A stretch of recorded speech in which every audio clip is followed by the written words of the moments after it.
Hello, and welcome to Virtual Investor Conferences. My name is John Viglotti, and on behalf of OTC Markets, as well as our co-host, Zach Small Cap Research, we're very pleased you joined us for our next presentation from Protalix BioTherapeutics. Their session will be moderated by John Vandermosten. He's the Senior Biotechnology Analyst with Zach Small Cap Research. Please note you can submit questions for the presenter in the box to the left of the slide. At this point, I'm very pleased to welcome Dror Bashan. He's the President and Chief Executive Officer of Protalix BioTherapeutics, which trades on the NYSE American market under the symbol PLX. Welcome, Dror and John. Protalix is revenue-generating biotech company with two commercialized products in Gaucher disease and Fabry disease. The company also has development pipeline focused on gout and other rare renal diseases. Dror, welcome to the OTC Life Sciences Investor Forum, and thank you for being here. Thank you, John. Good morning to everybody. One of Protalix's strengths is its balance sheet. Dror, why don't we start with that? Tell us about your financial profile and your cash and debt position. So actually, we are debt-free as of last week. Protalix paid its debt in full. We paid over $60 million in the last 5 years, including, I assume, additional $15 million of interest. We reported $45 million in cash end of Q2. We paid $20.4, which was the last payment to the note holders. And we have sufficient cash, which we calculate, of course, in addition to that, revenues from our partnerships. So we believe, and we actually were certain, we have sufficient cash to maintain our operations, including the planned R&D, phase 2 in gout and other research activities, as you mentioned, into the renal diseases area going forward. So Protalix has two revenue-generating products, Elfabrio and Elelyso, for Fabry and Gaucher disease, respectively. Can you give us some background on the recently approved, well, actually, it's been almost over a year now, the recently approved Elfabrio? Who's commercializing it and how it fulfills an unmet need that was in the market before it was approved? So Elfabrio was approved in May of 2023. It was launched in the summer of 2023 in the US. So actually, it's a year into the launch in the US market. In Europe, it was approved the same in May of 2023. In Europe, following approval, usually you go to reimbursement discussions, and actually then market by market, you get approvals. Today, in the majority of the market, the drug is available, and NYSE, who is our commercial partner, continues to work intensively to make this drug available or this brand available for patients. Overall, following a very robust, I would say, clinical program with 3 different phase 3 studies and a head-to-head study against the main enzyme, which is fibrazyme in Fabry disease. The drug is available, and I would describe it as a very good alternative for the patients. We have good results from the phase 3. We have very good safety profile. We have a very good immunogenicity profile. NYSE is investing heavily also into expanding the brand and expanding the franchise going forward with conducting a pediatric study, pregnant woman study, Japanese study, and other activities in order to enhance, I would say, the penetration of the drug and the availability for the patients. Okay. In our model, Elfabrio is the primary driver of the valuation for the company. What does NYSE bring to the table? We looked at, we had a chance to look at their rare disease profile or products that they're commercializing, and there are about 12 of them, or there are 12 of them, and they've got several others that are in development, including Elfabrio, which has been approved. What do you see the future being with NYSE, especially since you have a development portfolio that may also be of interest to them? So thank you for that. NYSE, I would explain a little bit about NYSE. NYSE is a private company. They sell about $3 billion in sales. So they are a very serious company, family-oriented, based in Italy. They've established a rare disease-based, innovative business about 4.5 years ago. It's based in Boston. They have licensed, they have bought, invested in different assets like ours. Our brand is their top priority. They say so. They invested so far a couple of hundreds of millions of dollars, and they continue to invest in this brand in order to further expand the penetration. They see a very long, I would say, life cycle for this brand. And we are actually, from the first year in the US and the, let's say, 7-8 months in Europe, we are very much pleased with their progress.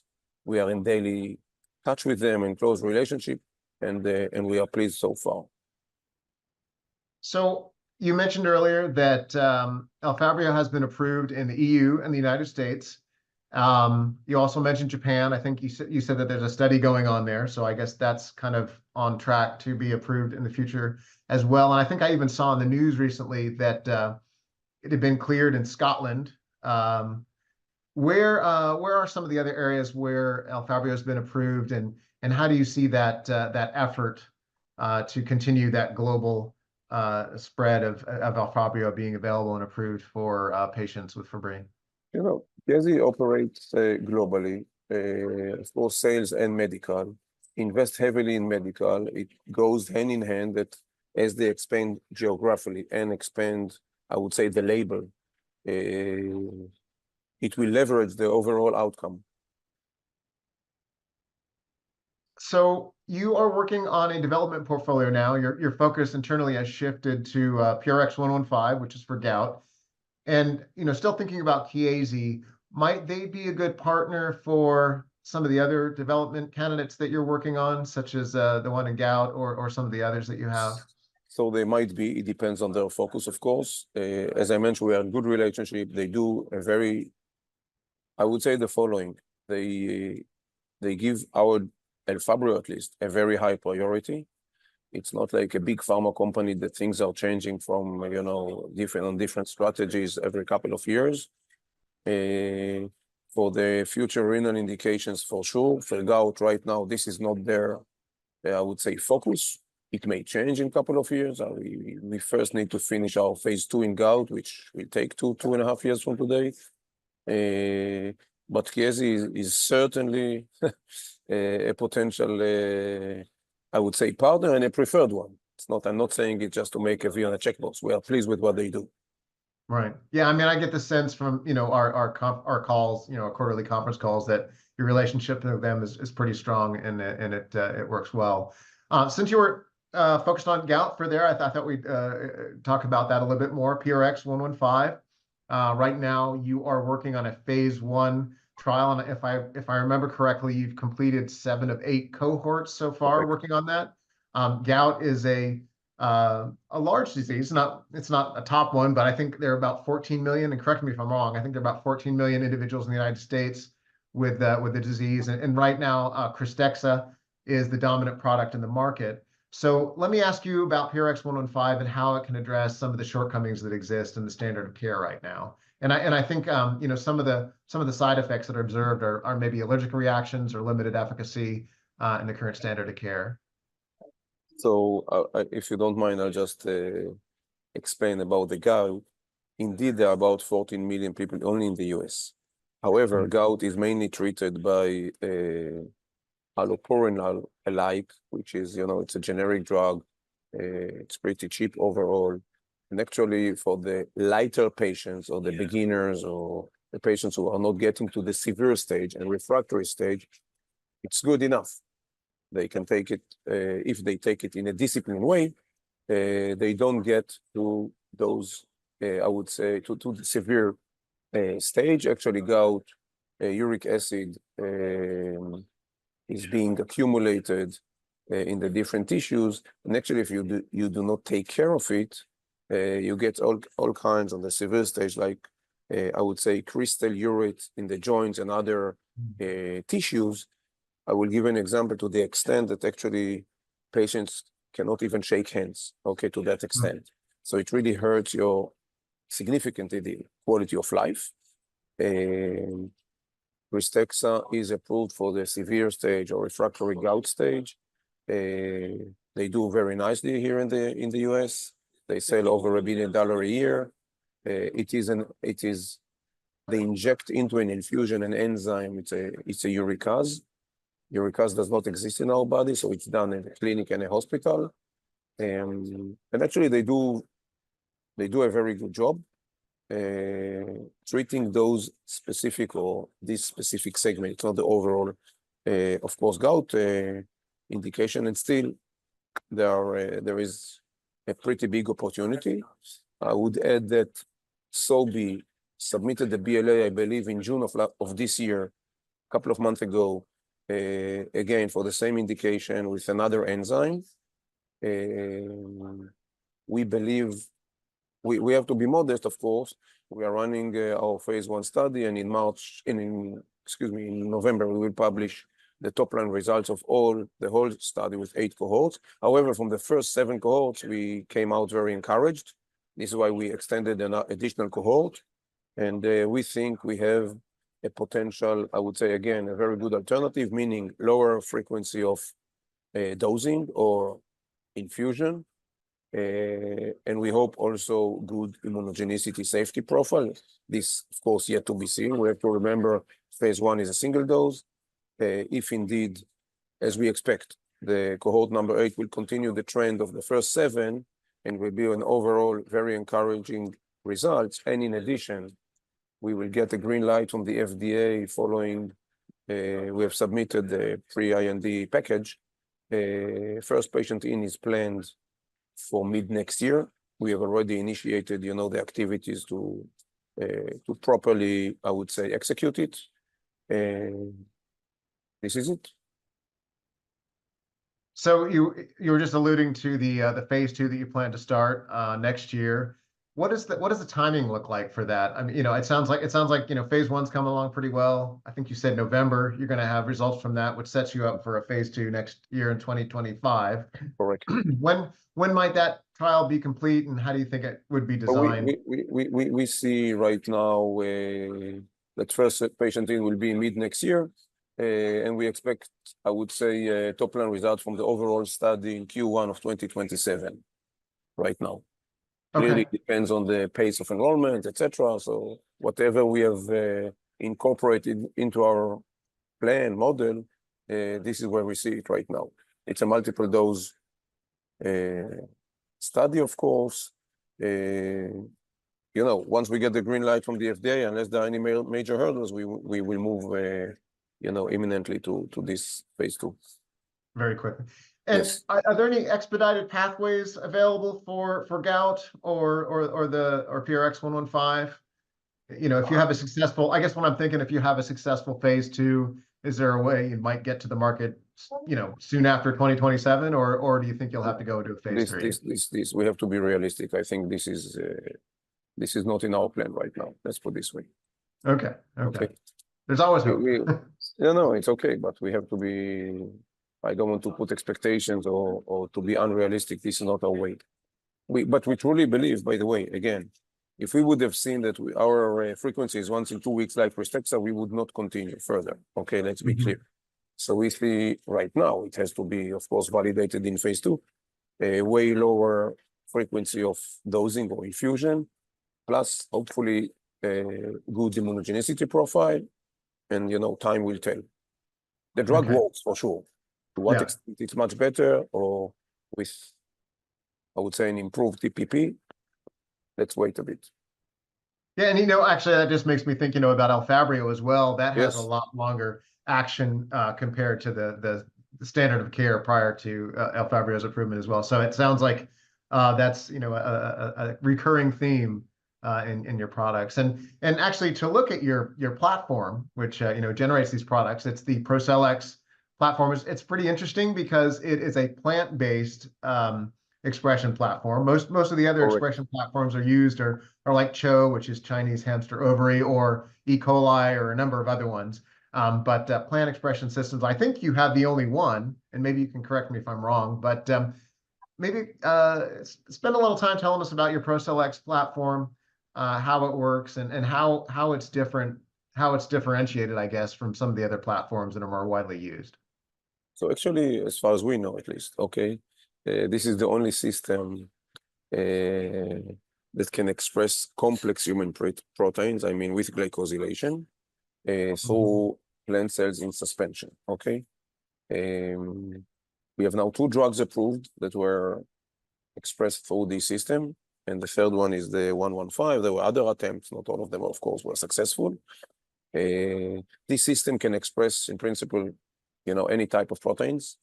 We also added to the system additional chemical modifications through pegylations and others to improve all kinds of clinical output. We are looking as we speak, and we already did the first strides to, I would say, to bring an edge to the system and have new technology that can be added or combined with the system, and let's call it Protalix 3.0. I hope that next year we will have news to share. Overall, the setup of such a system per line is way cheaper, but I want to be careful. We are not running I don't try to mean that overall on the day-to-day we are way cheaper. The setup is cheaper. Viruses cannot enter the membrane of a cell plant, like cell. I'm sorry, it's like clear. I would say it's a unique platform, which can actually express proteins in a competitive way. Is it a little easier to purify the output from Protalix than it would be for some kind of animal-based or insect-based or one of those other expression systems? I would say first it depends per the protein. If we speak about an enzyme, a peptide, an antibody, etc. Second, I would say that our manufacturing line, which clearly is based on this system, is simplified. Okay, we work at room temperature and other, I would say, aspects which simplify the process. We can scale up, scale down. We just add more bioreactors. This is in a nutshell. Of course, it depends per, I would say, protein, to what extent the yield is better or it's easier to express it. But it's okay. No complaints. Yeah. I think it's unique. We can actually express different type of proteins as long as we find, and I think this is most important, as long as we will continue to develop innovative, I would say, therapies that address real unmet needs, is great.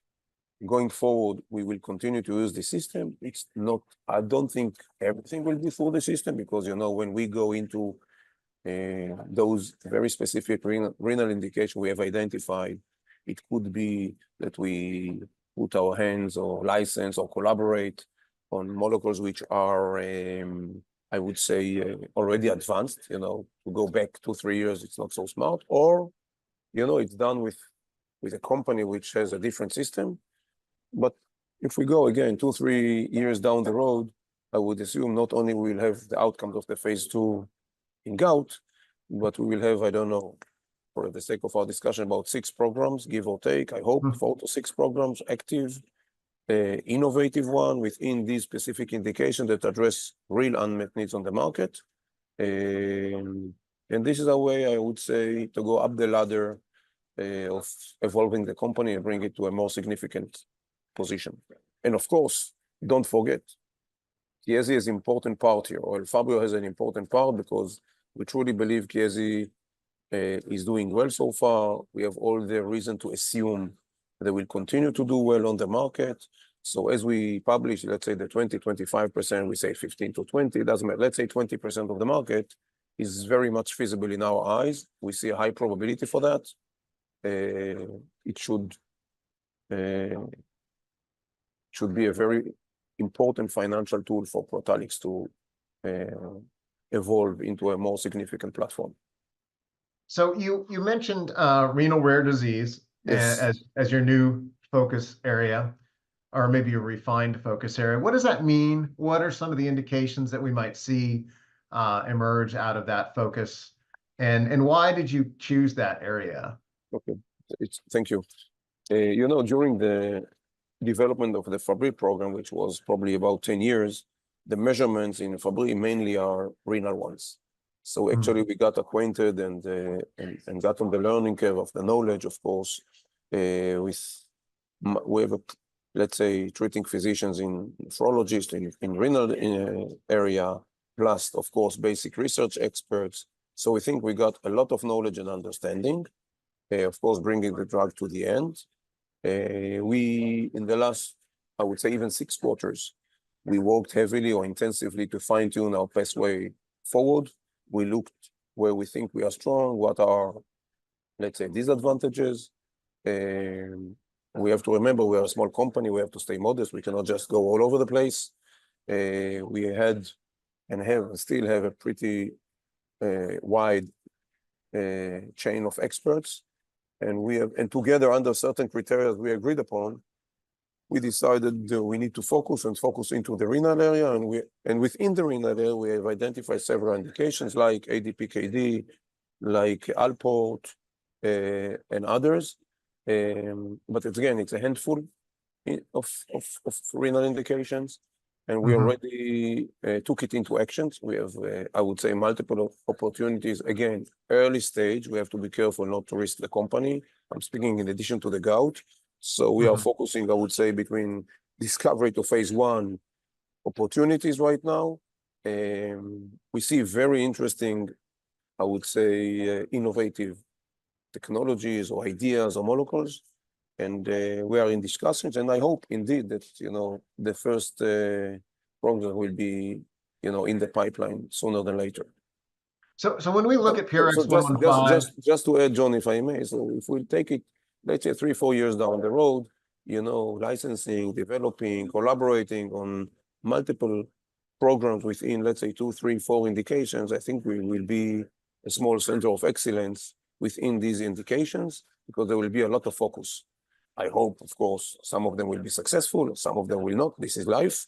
But I'm sure that the process will be robust. And when you have a good process and you are disciplined, usually good things are coming out of it.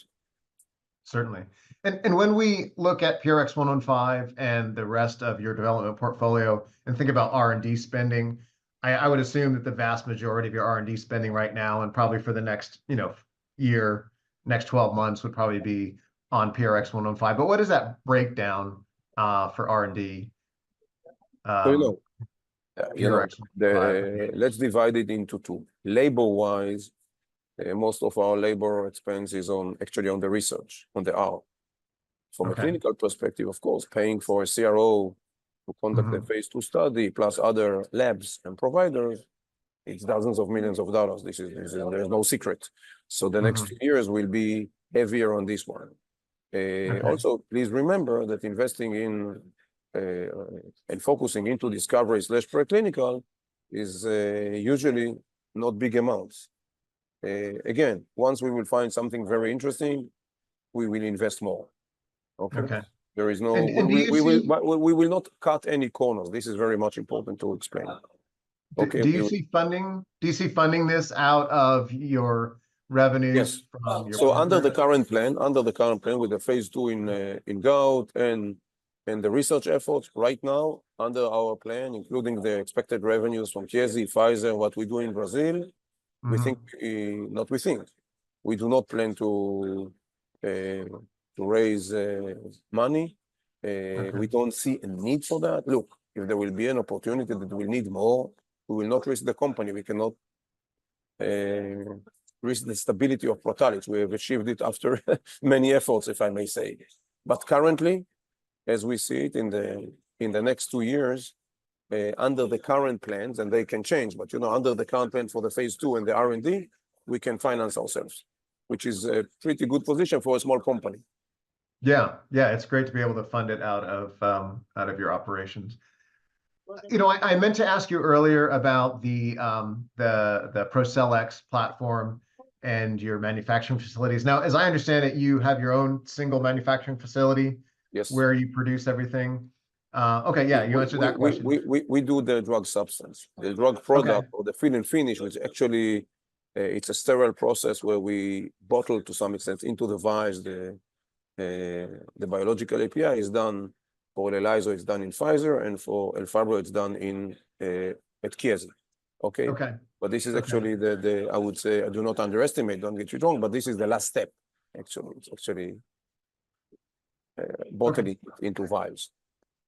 And if you wanted to expand out the Protalix platform to another area, let's say, demand really grows, will you be able to do that, or do you think you'd build?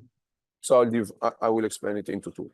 To support the Gaucher and the Fabry demand, even up to 50% of the market or even more, we can do with the current line that we have. We just increase additional shift and additional employees.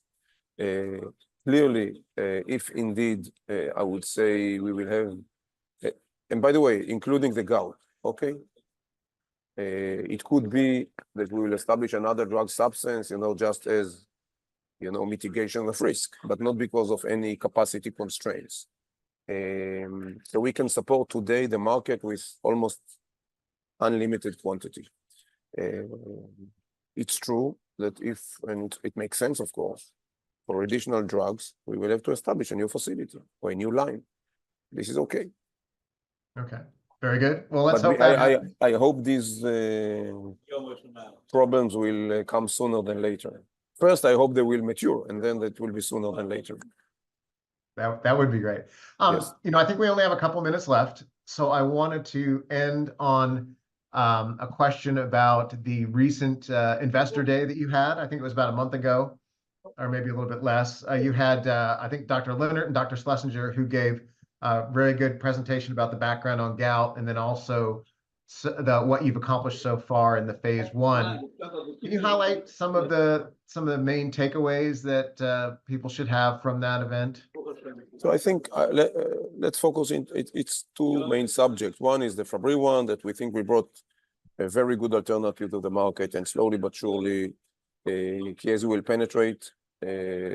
We truly believe that both the patients and the treating physicians will be more and more into it, and will consider this, and will consider Elfabrio.